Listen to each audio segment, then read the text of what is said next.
Hello, and welcome to the first part of our series on Jewish wisdom and self organizing. My name is Leo, and I work at a research and innovation firm called Gemic. And over the past year and a half, 2 years, we've done a number of projects with the Camphor Foundation to really understand what it takes to build a robust ecosystem of spiritual practice and really provide a way for people to flourish using Jewish wisdom. For this specific project, we were really interested in one, asking, are small groups a valuable place to invest for the foundation? And if so, how they might be used to catalyze self organization to start a Jewish wisdom movement for both Jews and fellow travelers alike. In order to understand this, we decided to look at the question through three lenses. To understand one, what are the critical entry points and forces at play for wisdom within small groups? Two, who are the critical activators and what support do they need? And three, how the foundation should spur and motivate action. To develop a better understanding of these questions, we used a number of research methodologies.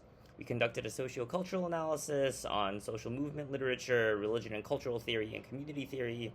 We spoke to both core members of the Littman Camphor Foundation, as well as internal stakeholders to understand the foundation's missions, goals, and context. We spoke to a number of both engaged, non-engaged, and recently converted participants and grantee advisors, and conducted case studies on both small groups within the world of religion, but also ones that were organizing in spaces totally adjacent to it. And we brought it all together to develop a sort of holistic strategy on what it means to engage small groups in a way that's ultimately really meaningful for the people involved.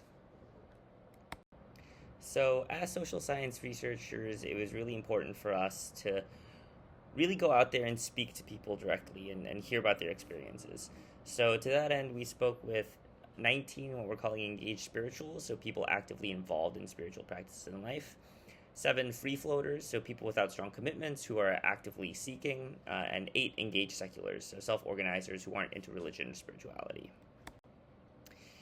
And a really important framework for us was Kurt Lewin's model of change, and the way this sociologist describes sort of social change and movement building is that it begins with a disruption, where there is a sort of unfreezing that puts things into a state of flux. From there, you begin to articulate a design for the future. You envision what a possible future could look like and begin to implement the desired change. And that change then becomes solidified into a new built frozen architecture. And these 3 stages really provided us with the pillars for us to understand what moment we were living in now and where we might go from there. And so we began with disruption. And we wanted to start with this quote from one of our very own grantees, Sarah Waxman, because we thought it really encapsulated the overarching sentiment that we heard from people. People come to me saying they're thirsty, but they don't know what for. There's the overarching sense that there is something missing in modern life, something that remains unarticulated, yet deeply felt. But people have struggled to figure out exactly how to frame that need or want. And to really understand the source of this alienation, we need to look back at a number of critical dislocations that have happened over the past several centuries. The one that took us away from gravitational centers of institutions, the one that moved us towards a sort of cult of the individual, and now what we're seeing, an emergent sense of intuitive growth, where growth happens by relating to others in a really deep and intimate way. And we'll get into each of this down the road. But the first thing that we wanted to talk about was the decline of rationalism and the growing distrust in institutions. Ever since the kind of late Enlightenment period, institutions were built off of the ideas of rationalism and materialism. And they were really grounded on this notion that if you organize life around reasons and rules, you would be able to create a system that would result in fairness, abundance, and peace. But the thing is, this didn't really pan out. In reality, the system that emerged from this was far from perfect. The rationalist economy precipitated financial crises, rationalized work led to mental health crises and a general sense of meaninglessness. Wars continued, and the sort of material reduction led to what we're seeing as a sort of metaphysical want, or a sort of hunger for the noumenal. And so the good life promised by all these institutions no longer seemed viable, and as a result, faith in them plummeted. Year over year, you continue to see the latest report saying that trust in institutions is has hit an all time low, or is kind of down from where it was several decades ago. Lacking these institutional nodes, people ultimately turn towards themselves, towards the individual and their own pursuits and the material world. All that remained in the sort of desolation after institutions declined was the individual and the pursuit of their pleasure. And so a culture of self optimization and individual fulfillment really emerged, and this is one that we're probably all very familiar with now. But as a result of this, people lost the ability to self transcend. Maslow talks about self transcendence, defining oneself through one's relationship to other people, and feeling a sort of sense of place in the world as a sort of stage above self actualization. And in our quest for individual self actualization, we sort of cut off our ability to sort of transcend ourselves in a metaphysically and spiritually rich process. So, to cope with the sort of malaise that this individualism resulted in, people started to dissociate. They detached themselves from the world around them. We became highly mobile, fluid geographically as people moved for schools, jobs, life. The epidemic of loneliness skyrocketed. People struggled to relate to each other and their own bodies and minds. And we lost ourselves in our phones, devices, screens. We opted for what Mark Fisher might call, the theorist might call, sugary gratification over true nourishment. And ultimately, this disassociation deprived us of a sense of home, where promises of arrival or salvation feel forced or ring hollow. People don't necessarily buy it when they say there's a fix for a crisis. Donna Haraway says that we currently sit between sublime despair and a comic faith in techno fixes. There are even people who are, beginning to delay the process of having children because of climate anxiety. There is this growing sense that we live in an increasingly anonymous world, as one of our interviewees said, where people have moved away from the towns that they've grown up in, and they lack a sense of place. In short, we have entered a kind of globalized diasporic state. We are all out in the wilderness, but we don't have the tools to live in it well. The theorist Susan Koshy talks about neo-diaspora, which emerges from kind of the world historical forces of capitalism, colonialism, and nationalism. And for many people, the communities that they grew up in are no longer accessible. The worlds that they felt like they were born into are no longer there. And even speaking personally, my parents are the product of the Korean diaspora, and their parents are the product of a diaspora that emerged from the sort of Korean Civil War. And I think it's a story that'd be familiar to a lot of people today. And confronting the wilderness, there's been a number of snackable self-help type solutions that have emerged to help people spiritually cope. But ultimately, they are productized. They are unbundled and lack historicity and context. So you get products like AI therapy that are trying to use generative technologies to replace the intersubjective and interpersonal practice of therapy. Or you get products like skincare reframed as protection from the world around you, or apps like Headspace that promise to transform a rich spiritual practice into a sort of frictionless activity. And so today, it's clear that we seem to be consuming spirituality rather than living it. And we're really missing a larger, compelling picture of what a good life might mean.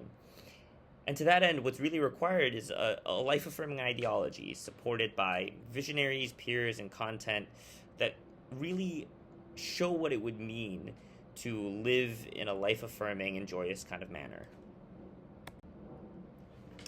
And we think that this is a critical moment for Jewish wisdom. when you look at the state of the wilderness, there is no other spiritual or even knowledge tradition that is as familiar with this state. Jewish wisdom emerges from the wilderness, from and provides the tools that are really necessary to both navigate and also thrive in this space. And there's a number of aspects of the wisdom tradition that really speak to this. It is open ended. So Ilu Ve'elu, for example, shows us how to orient ourselves in the in between. It doesn't provide an end goal or a final truth, but helps us find our way through the unknowing space of the wilderness. It is dialogical, so it acknowledges that existence involves change. It is a continual discourse where it moves with you. It's also regenerative. It lets you create space and time no matter where you might be, and carve off a space where you can rest and reflect. And it's joyous, it's life affirming. Dancing, eating, drinking, loving thy neighbor are all essential components to combating the alienating world that we live in. And it's also deeply collective. Study requires others. Solo endeavors are not the basis of Jewish practice. Rather, it is within the collective that one finds oneself and one sort of spiritual community. And what we're seeing are revivals of Jewish wisdom taking place all over. Proof that this ancient intuition is not only relevant today, but really being sought after. So you have folks like B'nai reviving Svara, taking a new interpretive approach to engaging with the Talmud. Or you have Jericho Vincent, who's reviving spells and incantations for modern needs like anxiety or depression. Or Sarah Waxman, who's reviving long-lost sort of female-oriented tradition grounded in lunar cycles and providing a way for people to organize around that. Yet, as an institution, Judaism remains in the sort of recessive paradigm, focused on identity over wisdom. At the sort of higher level, a focus on identity has really resulted in institutions trying to kind of keep people Jewish in superficial ways that can feel sort of, respondents said, like bribery. And respondents also spoke frequently about not feeling Jewish enough because they were constantly being defined in relation to orthodoxy. And even within the orthodoxy, identity constrained opportunities for spiritual engagement. One respondent said that she was frustrated because she'd never be able to really study the Kabbalah because it was only reserved for men who are 40, married, and have a belly full of Talmud, which she would never be. And so what's really required is a new cultural discourse that removes these preconceptions and positions Judaism instead in a way that meets the needs of today, where wisdom, intuition, and inclusivity really reign. And that really echoes the sentiments of the people that we spoke to. There were three key needs that they articulated. The need to connect with their own inner world, so methods for experiencing a sense of the divine firsthand. The need to connect with the inner worlds of others, so spaces and groups where meaningful discourse can take place. And a shared way of living the good life, tools, acts, inspirations, visions, and guidance for developing kind of better habits and a way of pointing north in a world that seems constantly sort of topsy-turvy.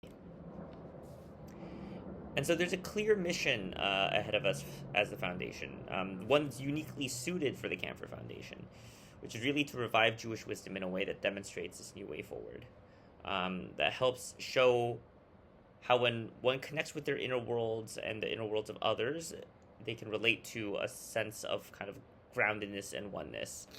And by this, we don't mean that one is perpetually feeling a sense of oneness and overwhelmed with the ecstatic at all times, but that one feels a sense of rootedness and place and an understanding of who and where they are based on their understanding of themselves and the world that they live in. And when we look at the wisdom traditions that are popular in the US, we can see that different brands of oneness resonate for different specific reasons. Each religious and spiritual tradition comes with this idea, but the reasons that these ideas resonate are kind of culturally dependent or contextualized.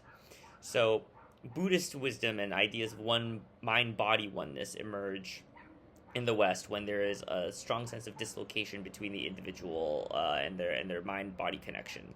It is the disembodied culture that makes the idea of mind-body oneness that Buddhists thought articulate so well feel very compelling. And you get the idea of indigenous wisdom and ecological oneness becoming really popular, amidst an ecological catastrophe where we feel very alienated from the environment around us. And what feels really compelling about Jewish wisdom and this idea of diasporic oneness is that it articulates a vision of oneness that helps us meet the paradoxes of the wilderness. It tells us that even though we've left home, home can be wherever we are, that the past is alive where we in the present, that loss and joy can coexist, and that there is no I without the E. And in a moment where we feel really untethered and lost in the wilderness, it offers a vision of oneness that can help us find a sense of place and home. And so the foundation, we think, can really define a new form of life-affirming Jewish wisdom and an alternative authoritative theology rooted in diaspora. Because there's no other wisdom tradition that has grappled so substantively with the idea of diaspora. It can teach us how to live within times of profound ungrounding, to carve out community no matter where you are, to exist in the in-betweens that we so often feel caught between, adapt old ideas to new contexts, and really, use difference as a starting point to cultivate and nurture democracy. And I think that these things feel really needed today, and it feels like the Jewish wisdom tradition is uniquely positioned to really be able to speak to these. So the question that really remains is, given this state of affairs, where do we go from here? So to understand what the foundation should do in this moment, we cast a pretty broad net to understand how people are currently searching for meaning today. We looked at institutions, products, and programs, both in the spiritual and non-spiritual space, that were geared towards meaning making. We did interviews with both grantees and respondents and probed for their mental models to understand how they were making sense of the meaning-making product landscape. We looked at self-organized contexts ranging from political protest groups to fandoms to see how people were congregating to form community. And we conducted a semiotic analysis on the branding, language, and products that people were using to actually communicate the offerings that were being presented. And so when we look at the landscape of the wisdom marketplace outside the foundation, we already see that there's a pretty broad spread of offerings trying to meet this need. And we can really categorize this landscape into 4 genres of meaning-making offerings: collective institutions to conform, self-help to optimize, self-discovery to grow, and collective experiences to transform. And we'll go into more detail on each of these shortly. But what we wanted to point out first was that most of the offerings that we observed were stuck in either the residual or dominant paradigms. So, for example, collective institutions to conform are modeled after the hierarchical institutions of the past. These are organizations that offer sort of rules, commandments, orthodoxy that help people really congregate around a more rigid structure. And then you also have a range of hyper-individualized products and offerings in the dominant paradigm. So there's offerings that promise self-optimization and self-help, as well as sort of self-discovery tooling. But all of these are really grounded in the individualist mode that we discussed earlier. And these recessive approaches had value for the people who were using them, but it meant that there were critical dimensions that were left wanting. Respondents like Danny noted that institutional spaces like Hillel or Chabad often felt too regimented. It was easy to feel like they weren't quote-unquote Jewish enough in those spaces, and they were intimidated as a result. There was also limits to self-help. So Timmy noted that although he loved the world of personal development, upon moving to a more rural area, he realized what he was really missing was community, which he wasn't really getting from the self-help approach. And after Lauren lost her mother, she was really reckoning with this feeling of isolation. It wasn't advice that she needed. It was really a community and a group of people that she could commiserate with and feel seen through. And it was in this emergent space, what we're calling collective experiences to transform, where we really saw the most energy. And also, importantly, where we saw meaningful small groups really playing a critical role. the reason that small groups were so important here was, one, because the institutions haven't really been built out here, the offerings haven't really been built out here. And so, given the sort of openness of the space, people were self organizing and creating their own offerings to meet the demand that wasn't being fulfilled. But another really important part is that small groups are uniquely suited to facilitate this experience. We had one participant named Daniel who put it really well. He told us that when things were going well in his small group, each session felt like a descending spiral. They'd go deeper and deeper every time, and there was a sense of spiritual and personal transformation. And because small groups enable a sort of intimacy and comfort that is really necessary for transformation, they are highly effective vehicles to actually practice and pursue this mode. What was interesting was to also observe that this territory is getting attention from brands outside of the religious space as well. So you have companies like Wedgwood that's reimagining itself as a creative hub for artists. And the goal is to create work that challenges preconceptions while evolving the brand, bringing individuals together to transform what the history of the brand itself, could be.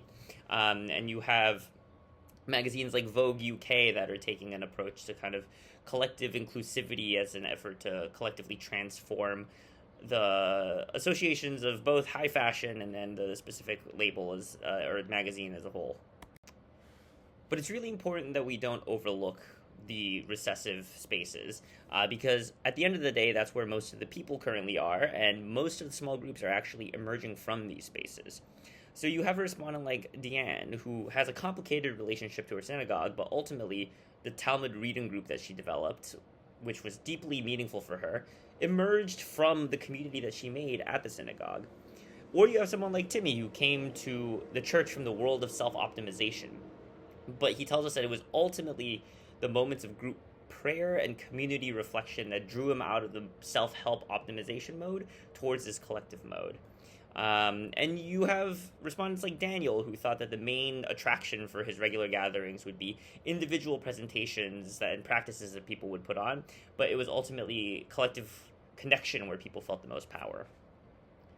At the end of the day, people are most likely to start from these recessive settings where most of the institutional energy currently is, and spin off a small group from there.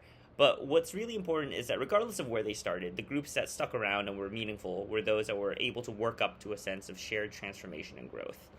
While the self-help, self-interested desires that first drew people into these settings remained an important part of their retention and appeal, it was a necessary but often not sufficient condition for deeper meaning making. And self-organized groups tended to orient themselves around the progressive set of needs that led to this form of transformation and engagement. They would often start with a shared interest, discover oneself through shared experiences and feelings, cultivate a sense of belonging, and this would ladder up to transcendence. And one thing to call out here is that small groups were particularly effective at meeting and leading people towards transcendence. As Amichai notes, broad categories like nation, city, they don't get us to meaning making alone. It requires instead an infrastructure where people have the ability to actually create more intimate settings on a regular basis. And small groups, by virtue of their structure and the interrelational way in which people relate to each other through them, are highly effective vehicles for this sort of transcendence to occur. Beyond delivering this sense of transformation, the small groups that we saw succeed were able to also deliver on a sort of broad range of needs. So on the one hand, it needed to fit into the rhythm of life so that people could ingrain it into their regular schedules. Different small groups had different cadences. Some were weekly, some were bi-weekly, some were monthly, but we didn't see anything less frequently than that, because at the end of the day, it needed to be held often enough so that if you missed one, it wouldn't feel like you detracted from the overall experience. And I think the month duration was about the cap for that. It also needed to deliver a sense of growth. Sometimes you could feel it immediately, but other times it took a little bit of reflection to identify the event as a source of the positive feelings. So, Timmy described the experience of going to church like microdosing, because in the ways that followed, or in the days that followed, he always felt better. But it was only after journaling and tracking his mood across a week that he could actually identify the correlation between his mood and his attendance at the event. It also needed to be low friction and convenient enough for people to want to go to. So logistical barriers can be a big obstacle for people. Andrew noted that he didn't go to his synagogue because it was a 20-minute walk away. Although he was happy to organize volunteer efforts and coordinate between families, things like proximity were a big friction point for him. It also needed to be grounded in personal relationships. In the small groups that endured, personal relationships proved really important in maintaining the cohesion of the group. It didn't mean that the groups themselves needed to necessarily center the relationships as the core focus of the group itself, but rather the practice of the group was ultimately able to nurture a certain sort of connection between members. So Deanne, I think, was really interesting in that she noted that while her reading group generally stuck to study, they began their meetings by dedicating their learning to something or someone, which gave members a chance to share what's been on their mind. It also needed to be aligned with people's aesthetic self-perception. Respondents like Danny, Noah, and Gabrielle spoke about not wanting to be associated with institutions like Hillel because they felt like, quote-unquote, too much or were off-putting. Meanwhile, organizers like Elena noted how important it was to have leaders that you could see yourself in to help draw people in. And so the quote-unquote brand of the group needed to be aligned with people's self-perception. And it needed to fulfill both lower and higher level desires. Although collective transformation was a key element that made small groups really powerful, it also often drew people initially for less lofty reasons. They wanted a space to share feelings, reflect on the week, engage in a practice. And the group not only needed to deliver on the higher level aspirations, but also the sort of more immediate reasons that people were attracted to the group in the first place. And the key to success was ultimately the group's ability to set the right conditions for the transmission of wisdom through key pillars. And we saw 4 pillars really be necessary for this to take place. People, so having the right sort of facilitators, leaders, and organizers who could help create and hold space for a group. Place, a space that really breaks us away from the mundane and puts us in a receptive and reflective state. Practice, so practices that enable people to connect through others and across mind, body, heart, or spirit. And content, a breadth of content types from canon to digestible memes that help ground discourse. And I think the importance of these anchors is illustrated well by one respondent named Gabrielle, who said that it could really be difficult to intention set during the Shabbats she would host. What was really important for her were place-making objects like candles and content-driven practices like poem readings that helped set the right intention and atmosphere for a group. And these pillars were really an essential component of being able to set that intention and cultivate that atmosphere for reflection.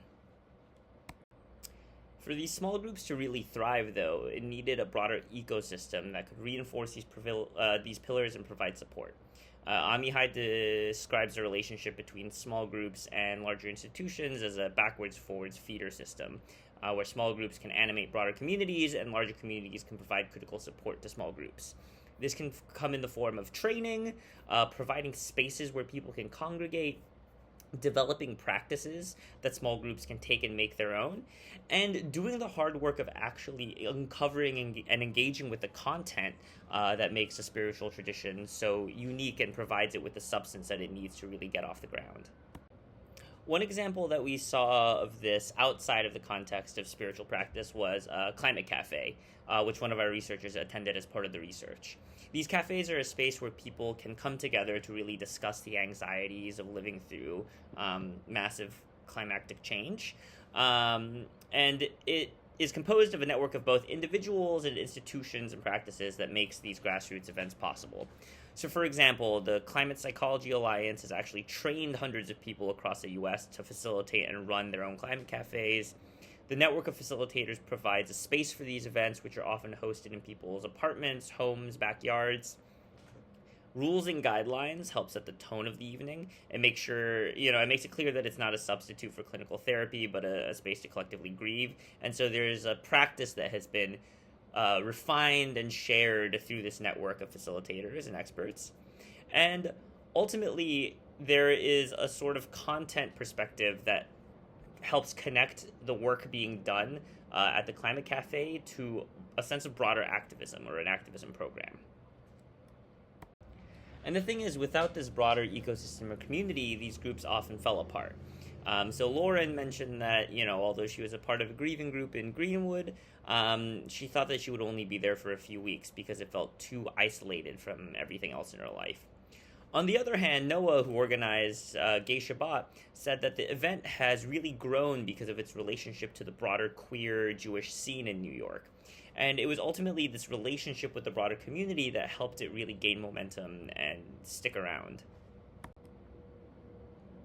And so the broader movement doesn't only require small groups, but an ecosystem of ideas, leaders, spaces, and practices organized under a vision of Jewish wisdom that speaks to current needs. It's not so much about nurturing individual groups directly, but by creating a healthy ecosystem in which these groups have the resources that they need to actually thrive and really generate the self-organizing momentum that they need to get off the ground. And so this brings us back to the original question that inspired this project, which is, should the Camphor Foundation fund small group organizing? The short answer is yes. Small groups are tremendously meaningful spaces that are serving a currently unmet need. They are helping people transform through collective experience, and they are really uniquely suited to help people achieve that end. But longevity requires a formation of a broader ecosystem in which these groups can flourish. And so it's not just about investing in small groups themselves, but in parallel to that, the foundation must also focus on nurturing that ecosystem, which can create a healthy container space for these groups to really thrive. And so, how does that actually come to life? We see the foundation's task as twofold. One task requires cultivating an ecosystem of transmission, nurturing small groups by developing the infrastructure that is required for them to really thrive. The second task is really ensuring that, seekers and travelers are finding that ecosystem, because at the end of the day, if they don't actually come across it, it can't help them. So, going one by one, what does it mean to create an ecosystem of transmission? Previously, we identified critical infrastructural needs for self-organization to occur. We needed infrastructure around people, places, practices, and content. And so we've developed a range of strategies that the foundation can implement across these pillars to develop this broader ecosystem. The first pillar that we've really unpacked here is around people. So we observed 4 core roles that upheld self-organized small groups and movements. And we divided that into front-facing roles, so people who were really interfacing with membership or broadcasting the key ideas that were articulating the movement, and those who were more operational in the background. And so in the small group setting, you have the facilitator, who are leaders who help guide conversation and manage group dynamics in small groups. The work isn't to platform themselves, but to set intention and cultivate an atmosphere of safety and openness. And on the back end, you tended to have project managers who defined roles, action items, and helped ensure that meetings actually ran smoothly.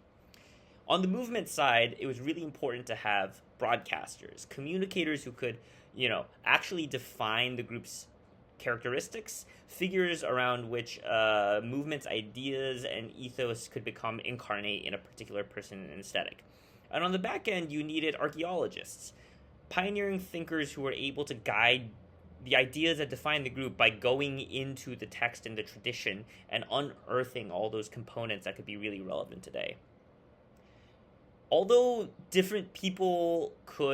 although one person could inhabit different roles, each one of these is really resource intensive, and so what we observed is that people tend to specialize, and what was needed were specific pathways of leaning into that mode of specialization to make sure that the ecosystem as a whole was flourishing quite well.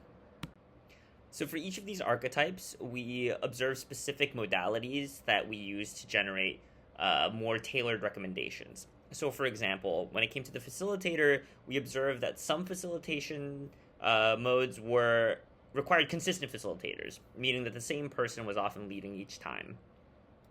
And that really requires specific trainings based on the specialized practice that the group is intended to facilitate.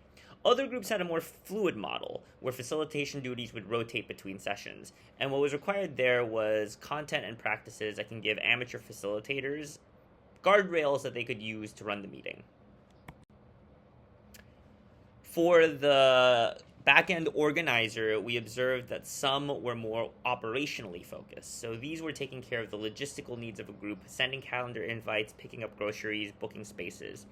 And what they really benefited from were systems that could help people manage logistics and juggle all the things they needed to juggle before putting on an event, as well as resources that take the stress off of all the nitty-gritty logistics they have to deal with. Other back-end figures were more central to the social dimension.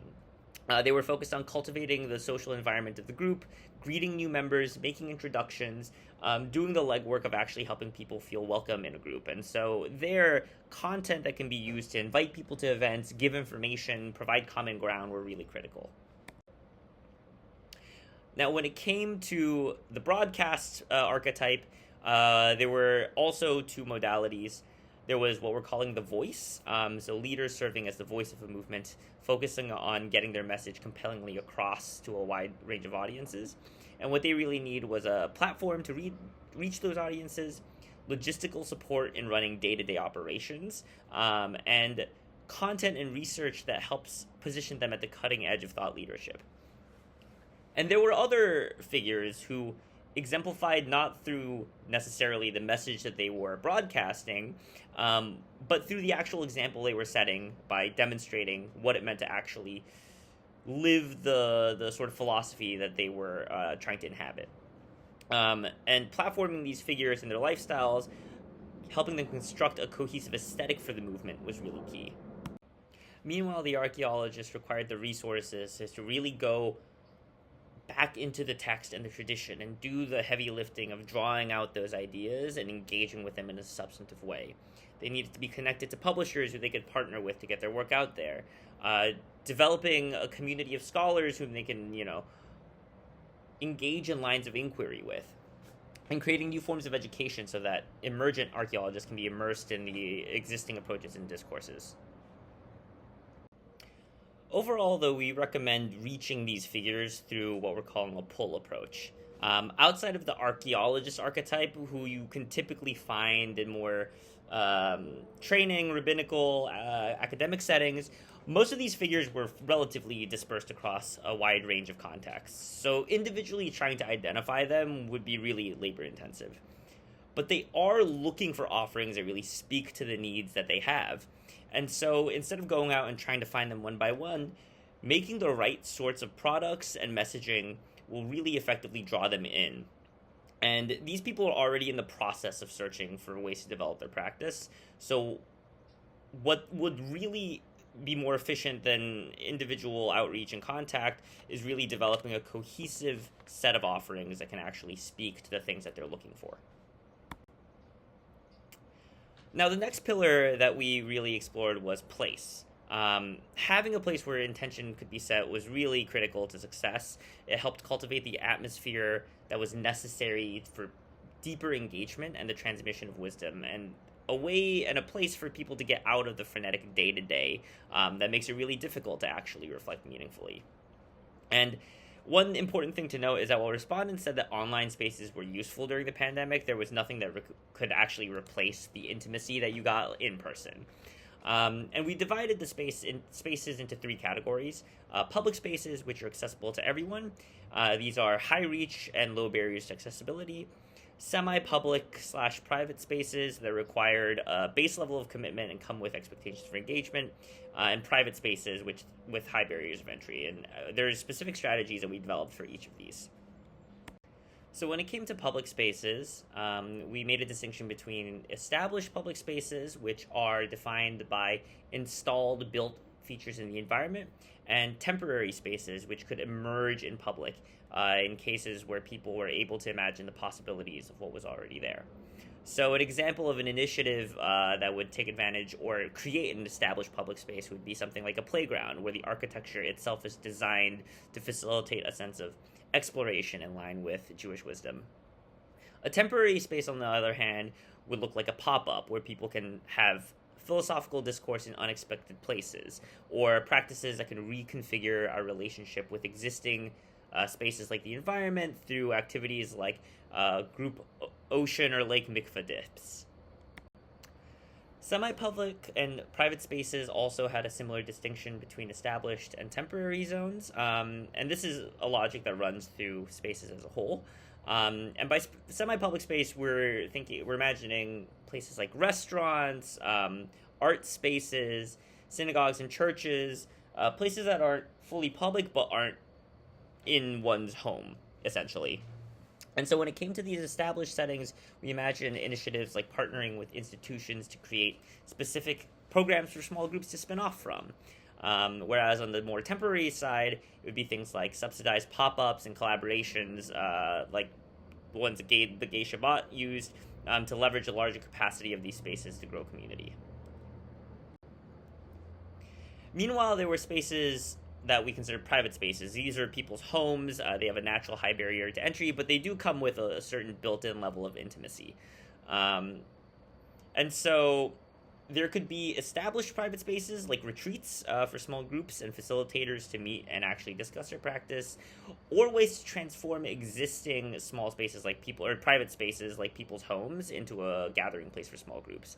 And what was required there were infrastructural materials that could help set intention and really help transform a space, as well as practices that could help do the same. The next pillar that we delved into was content. Content played a really key role in shaping how small groups connect. They grounded discourse and could serve as the vehicle through which people could really engage with each other deeply. And what was required here is an ecosystem of content that both supports small groups and movements.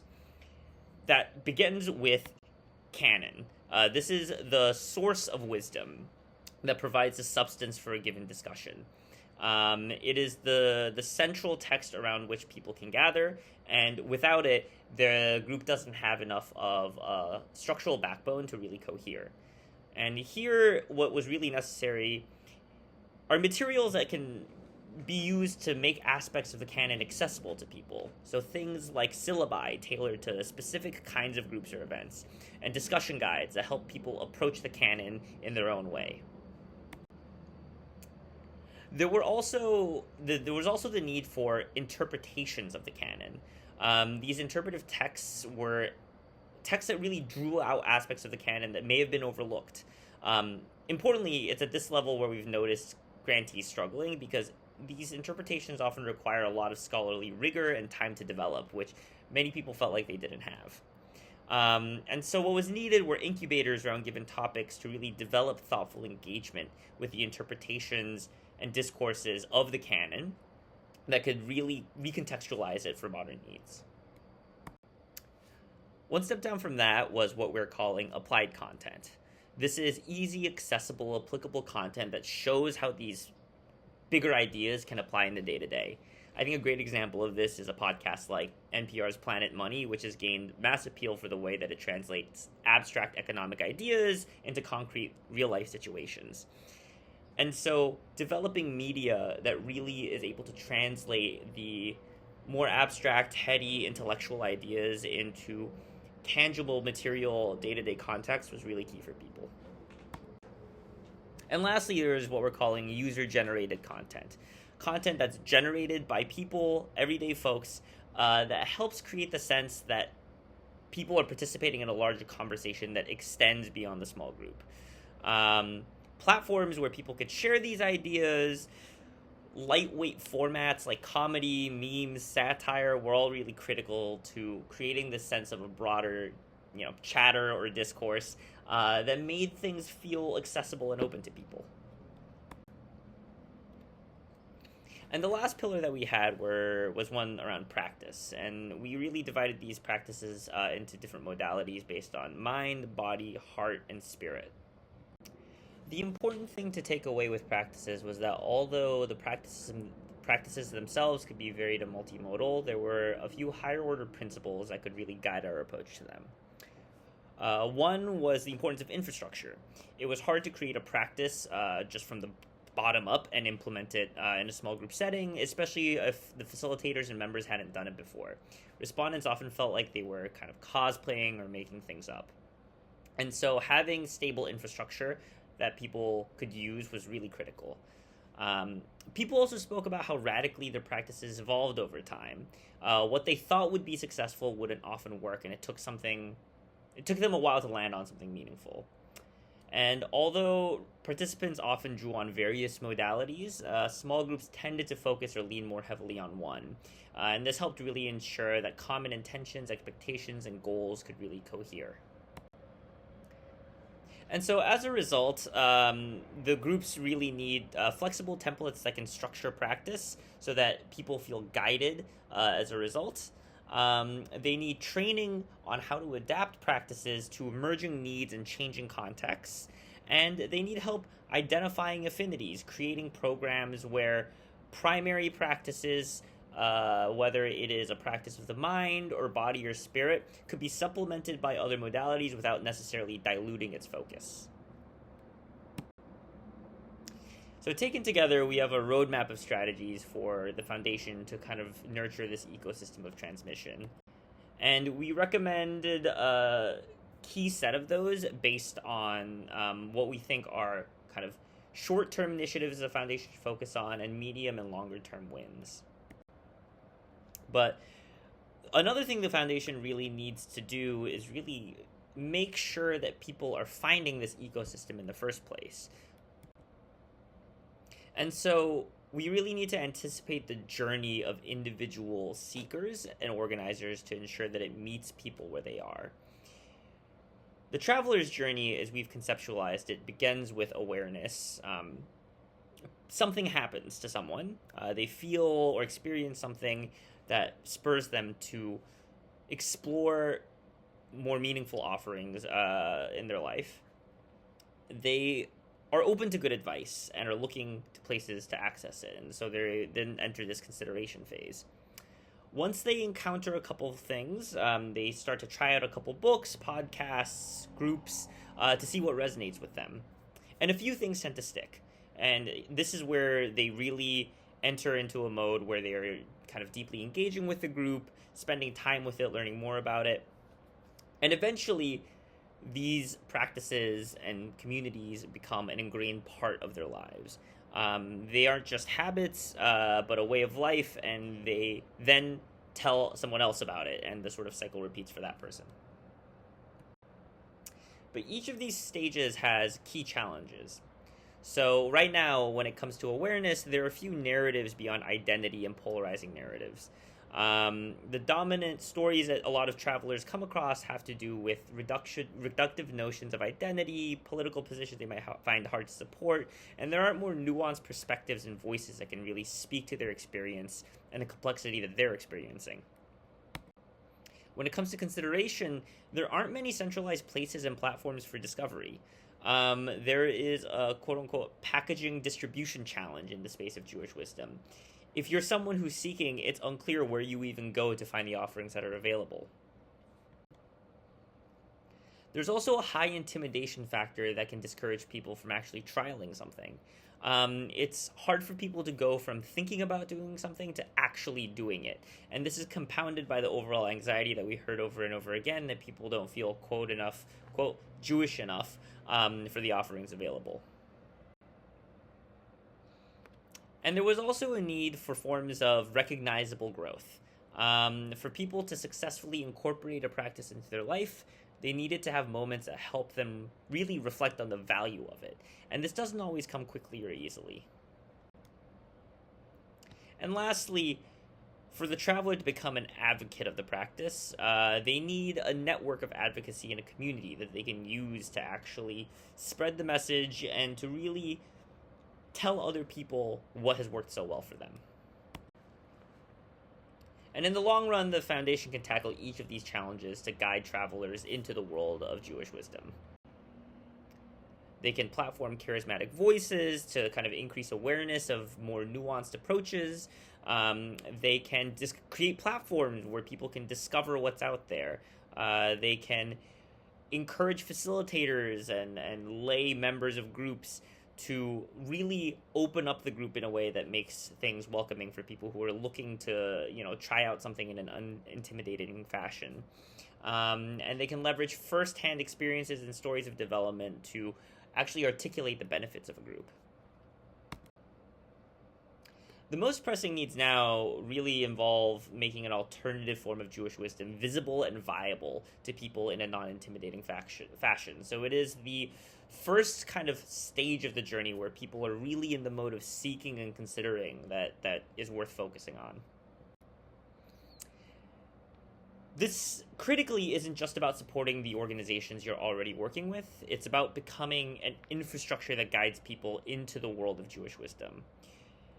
And so most existing institutions offer piecemeal ways into the world. They speak of narratives that might not be resonant in the current moment.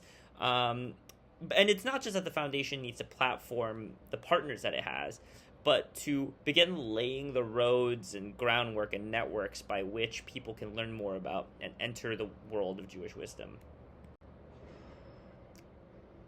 And so here's one example of a future state of how the journey might look. Let's imagine Annie, who's a facilitator type, who sees a TikTok of some friends hosting a Shabbat dinner and wants to try for herself. She isn't sure where to go, so she does a quick Google search and comes across the foundation, which directs her to one table along with other partners. She gets resources to set up her Shabbat, some practices that she can use to set up the intention of the event, and in the days after, she feels lighter, she feels better, and so she goes back to the foundation to figure out how she can evolve her practice. Eventually, she becomes an advocate and uses the foundation's network to connect with others who are interested in a similar practice. Ultimately, it's by adopting a holistic approach that the foundation can help people live more meaningfully through Jewish wisdom. It needs to work to really define and broadcast an alternative, authoritative theology rooted in diaspora that can provide a compelling vision of what Jewish wisdom can mean for the sort of wandering and wilderness placelessness that people feel today. And this work requires both kind of textual interpretation and theological interrogation for this vision to be articulated in a compelling way. It also needs to help small groups and broader movements mutually flourish by aiding in the formation of the people, place, content, and practice infrastructure that is necessary to both. And finally, it needs to make sure that it's giving the travelers relevant resources at the right moments so that their needs are actually being met by the products and the resources that are being made available.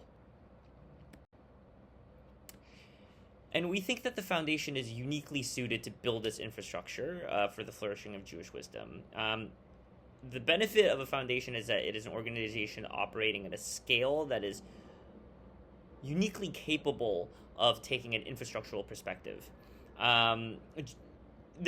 Institutions are still needed. Just as physical infrastructure of roads and highways require institutional players, so too will developing the kind of spiritual infrastructure required for the transmission of wisdom. And so that means both establishing new kinds of organizations that can help build out this infrastructure, developing content, programs, training, and technology to bring this to life, and building the structures that actually connect to the various isolated offerings available into something generating a movement. And so at the end of the day, when we're thinking about how to best support flourishing through Jewish wisdom, small groups are an important critical vector of that. And supporting small groups requires both attentiveness to the groups themselves, but the broader environment in which they are able to truly flourish and become something greater than the sum of its parts.